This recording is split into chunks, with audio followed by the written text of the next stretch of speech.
Next up is poet Sheila Lynch-Benttinen in a reading of her original work. Thank you, Jennifer. Thank you very much for the Poetry Festival. This is the last of a very fun week of poetry. And thank you, Kat, for hosting this. I came down and picked out a number of prints. Kat's work is fabulous, but I particularly like this one. And I'm an avocational archaeologist, but I also love haikus. And I have a long poem about this, but I have a short poem about meeting Kat. I think we spent an hour together. Kat loves furry, it's a haiku, by the way. Kat loves furry cats, but her paws are hurt somehow. Meow, meow, he'll soon now.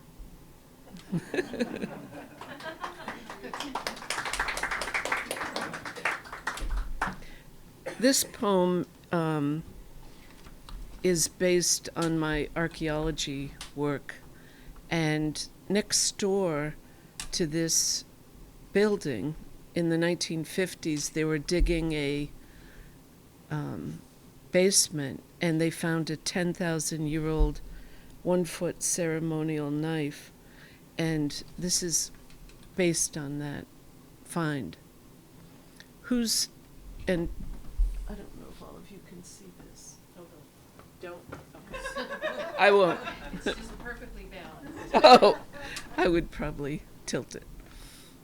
Whose story is it?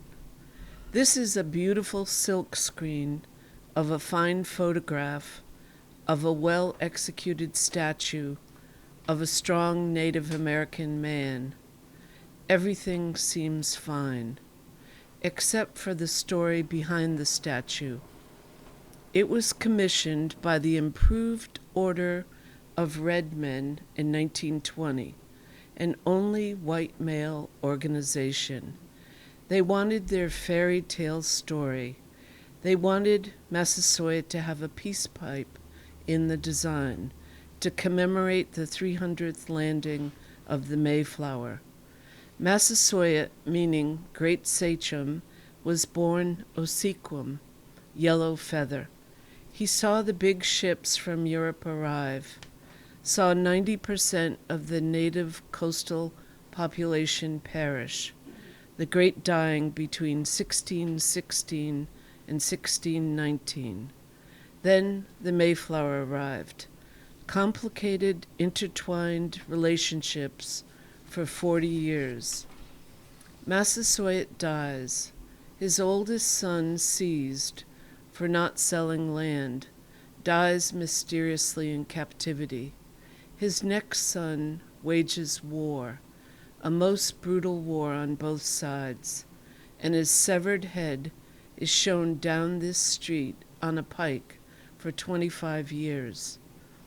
On the Plymouth waterfront, hundreds of Wampanoag are put on ships and sold into slavery. Land they lived on for at least 10,000 years, the court says, is no longer allowed to be theirs. Next door to where we are today, a long, black, shiny ceremonial knife was found while digging out a cellar hole, 9,000 to 10,000 years old. What ceremony? Thousands of artifacts from hundreds of generations in this area. There is history written in books, and there's history written in the soil. There are innumerable Pawtuxet and Plymouth stories, stories we know about generations on this land, stories we tell ourselves about generations on this land. Millions of stories we do not know about generations who lived on this land. Whose story is it? Thank you.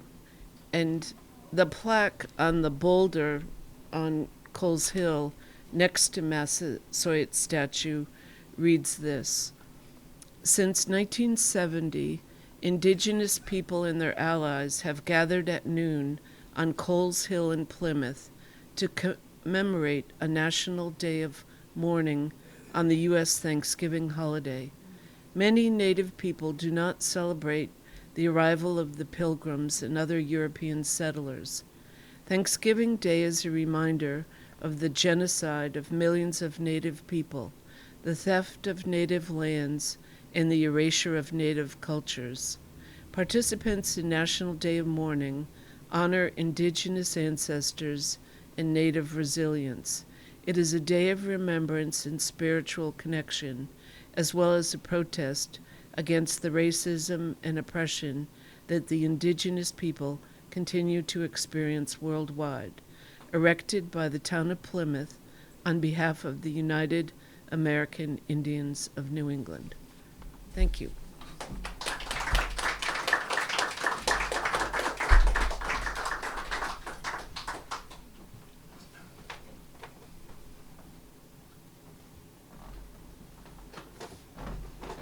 Thank you, Sheila. And if anyone hasn't seen Massasoit on Coles Hill, you should stop by at some point, or bring your family the next time they come visit.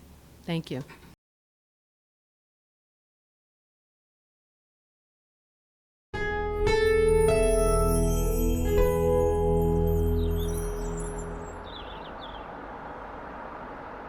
Thank you for watching. If you enjoyed what you saw and want to stay up to date with our latest content, don't forget to hit that subscribe button. It's the best way to make sure you never miss out on the amazing discussions, insights, and entertainment we bring your way. And hey, if you find value in today's video, be sure to give a thumbs up by smashing that like button. We'll see you next time.